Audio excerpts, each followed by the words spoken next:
See, can't fool me 3 times. I'm here, you're here. It's all good. Thank you. All right, well, this new year began just 4 weeks ago. Just 4 weeks ago. And it might be good for us to notice if it still feels new, or if it seems to have aged prematurely. I mean, are we still excited and curious about the new possibilities for experiencing life this year?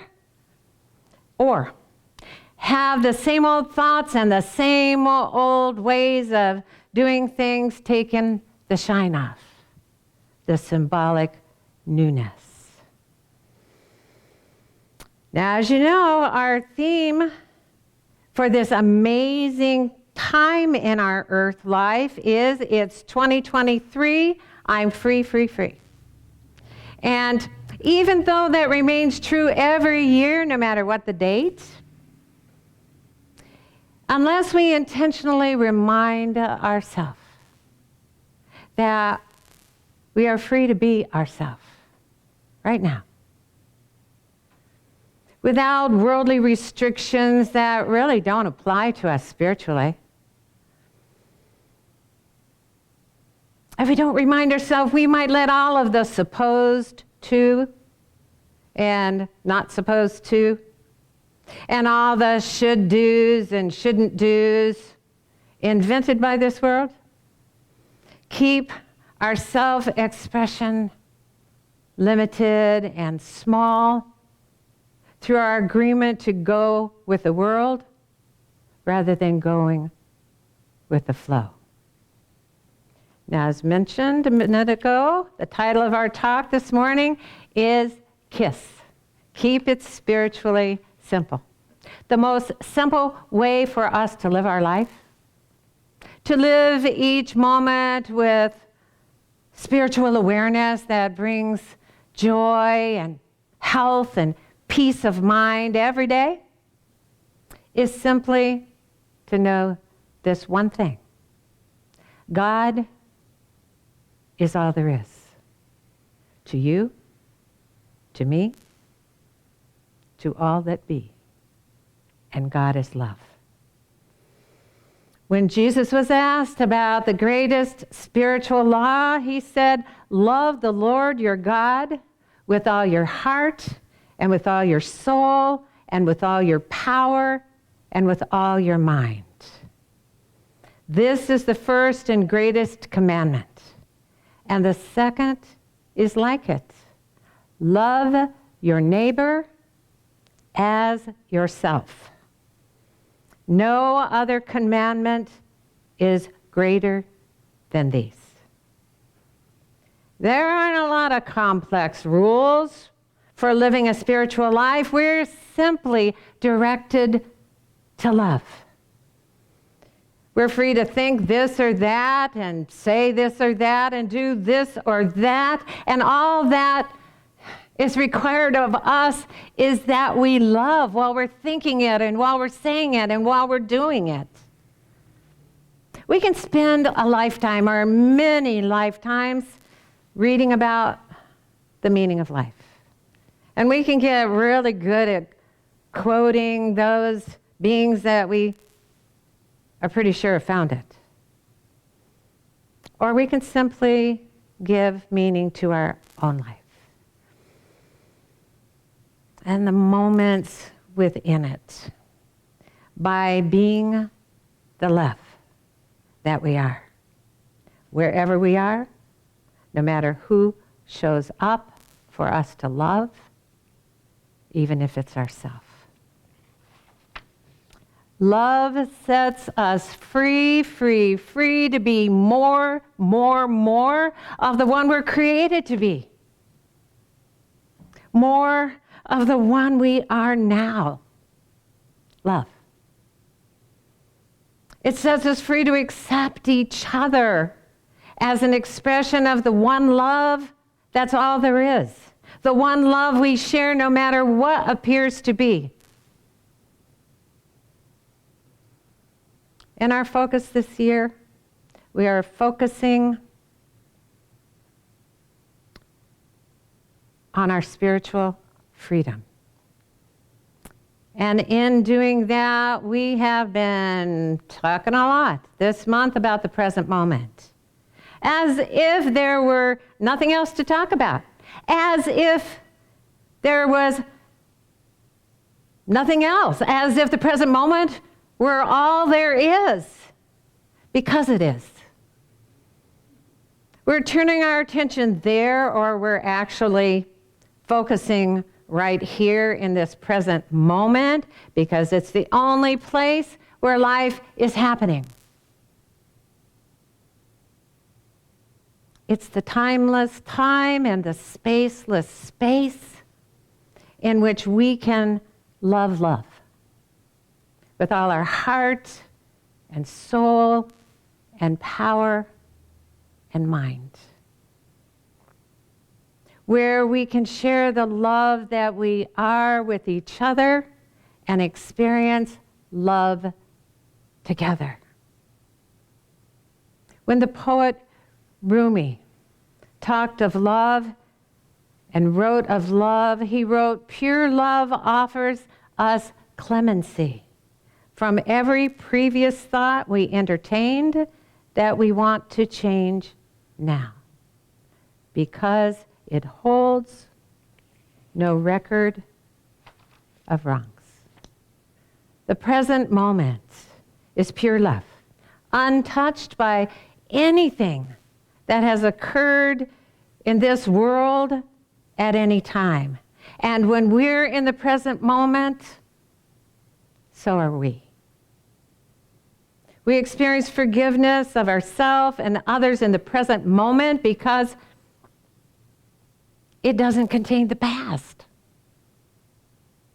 Only our mind can hold such a record. The holy emptiness of the present moment is full of love and infinite possibilities for love's expression that have never been expressed before. And even though we can get there from here, because we're already there right here, we can only become aware we're aligned with it and open to the good that always arises within it when we observe the present moment without an opinion or conclusion. Because we can't have an opinion or a judgment or reach a conclusion about anything without something from the past to base it on. Judging is thinking the present moment is something we've seen before. Or it's fearing what might happen next. And that's based on a past experience.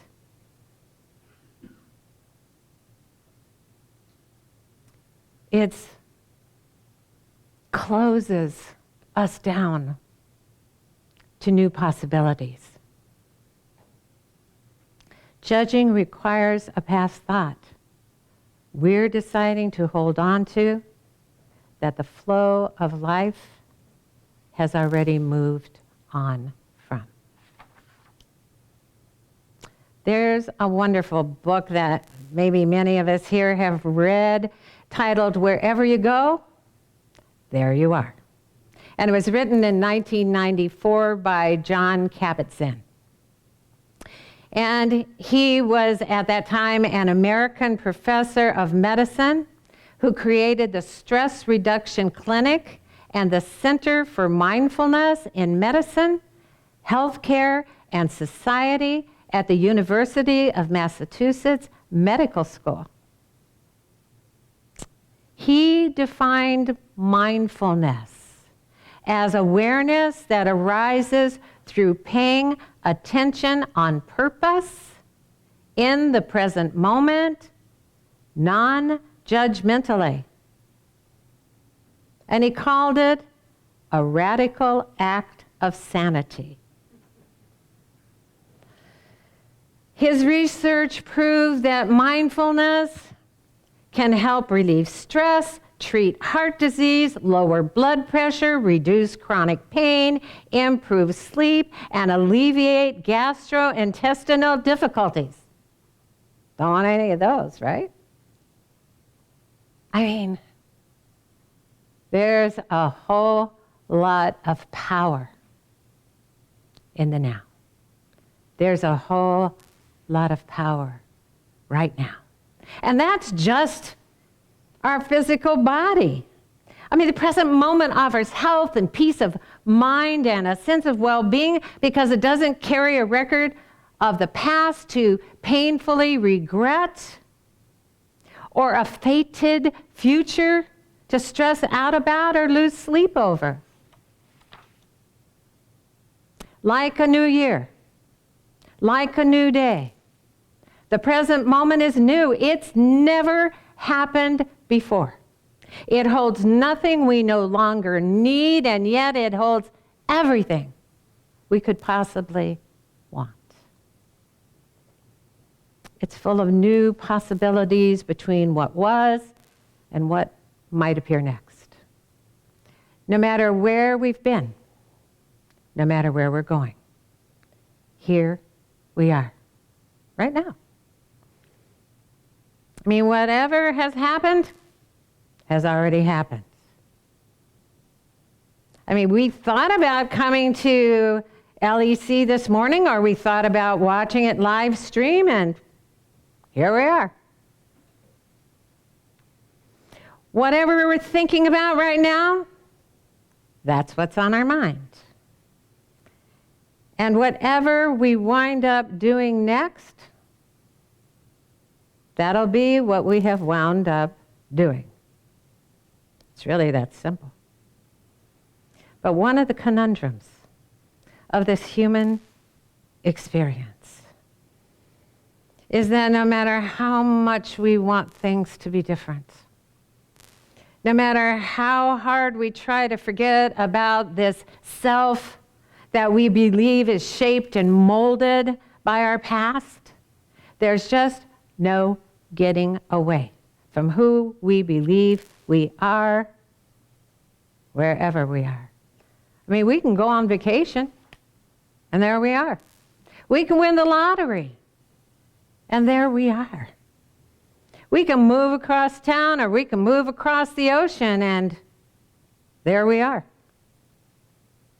And wherever we are, we're looking out of the same pair of eyes that reflect what we believe right now, until we choose to see things differently with new eyes right now. Often we're so tired of seeing the same old things, of living the same old life and feeling like our same old self in it, that we try to distract ourselves rather than change our point of view. Our mind is like a drunken monkey, as Buddha called it, doing its best to distract us by jumping from a thought of fear to another of drama, to another of regret, to another of worry. I mean, I'm sorry that happened. And what if this happens? And what if I fail if I try? And what if I'm rejected? What if I go broke? What will the future be like?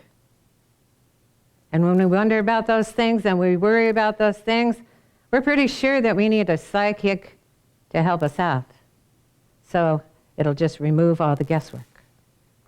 But even if a psychic could read our energy field, he or she would simply be seeing our past as we're seeing it in the present moment.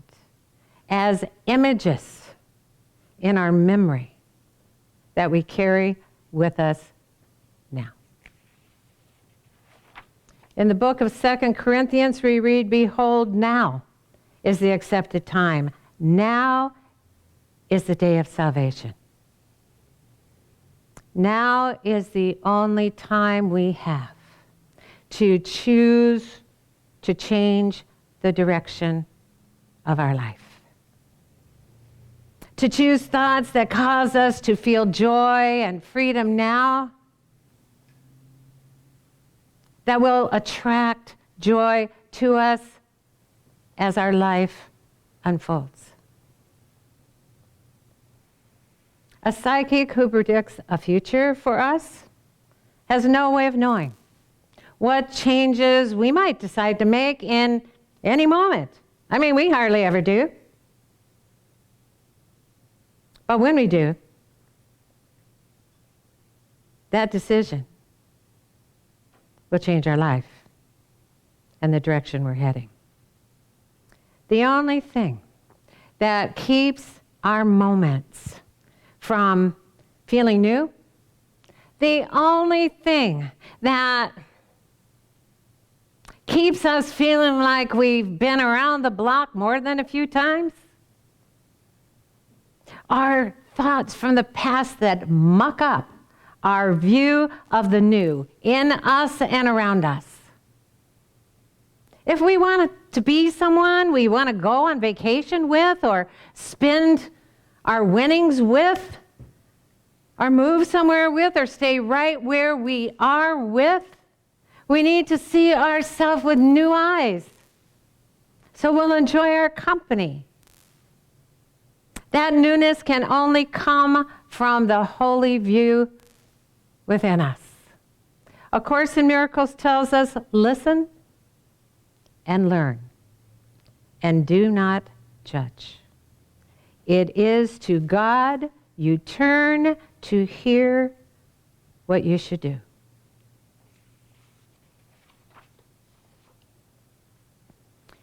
When we listen without judging,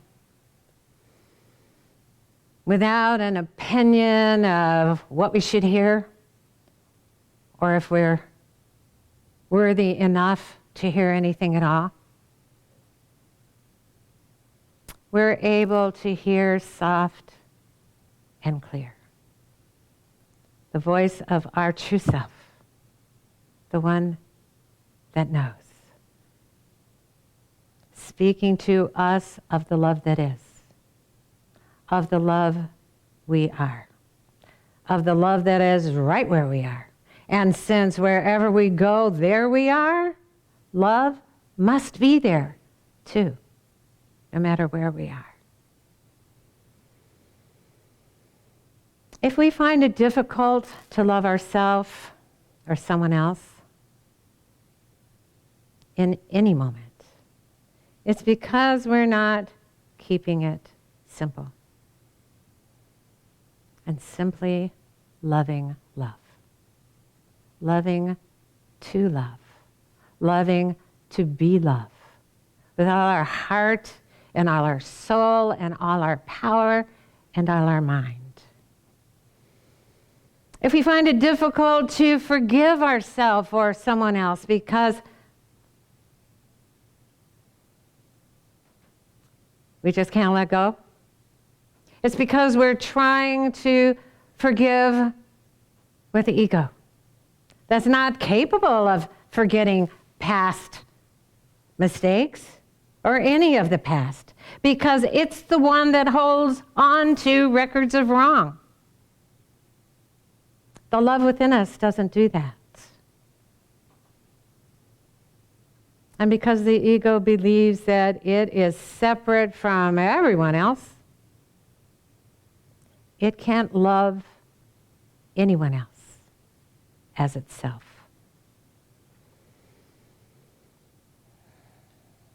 But when we're fully in the present moment, consciously one with the one, the ego, thoughts, can't enter. And then we're able to hear our inner voice as it speaks to us of the oneness with all life. That is, the one life that is. And it tells us that all that is love. When we're in the present moment, the world becomes extraordinary because we see it mindfully, because we're paying attention on purpose, non-judgmentally. We see it and hear it and smell it and taste it and touch it as if it were the first time, because we're without any preconceived ideas of what should or shouldn't be there, or what should or shouldn't happen. No rules, no restrictions, simply life being life and love being love through us and in us and around us. And we are free, free, free to let it be. Choosing the present moment means having the courage to know that we will never be someone other than who we are right now. And that who we are is absolutely wonderful, just as we are right now. We are as free in our living mystery of life as our Creator is. We are as free to be created in the way that we've been created, which is boundlessly free. And when our mind is clear of thought and confusion and conflict, we simply know that God is all there is. In you, in me, and in all that be. And God is love. And all we want to do is kiss the world with that knowing. Namaste.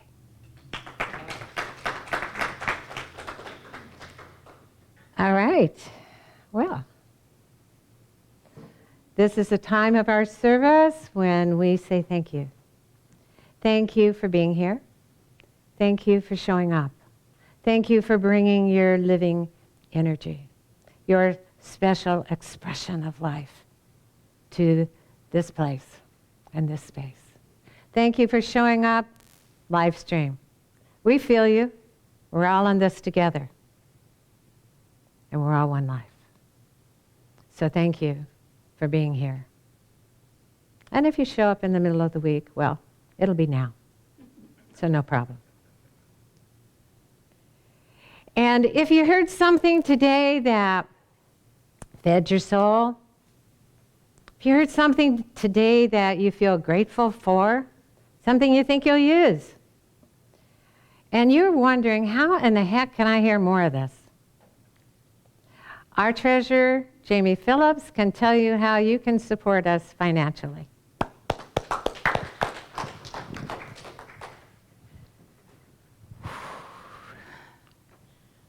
Now we begin. Okay, to support us financially, if you're watching online, you can go to facebook.com/Life Enrichment Center and hit the donate button. You can donate on our website, lecflint.com, and go to there and hit the donate button. We're on PayPal. Our email address on PayPal is lec2512@gmail.com. And you can also mail us a check. Our mailing address is Life Enrichment Center, P.O. Box 321294, Flint, Michigan 48532. And here in the sanctuary, we're going to be doing an offertory. If our gratitude receiver would come forward. And while we are doing this in the sanctuary, we're going to play the song I Am Blessed, sung by Marcia Allen, accompanied by Pat Cronley and Nick Calandro. Thank you.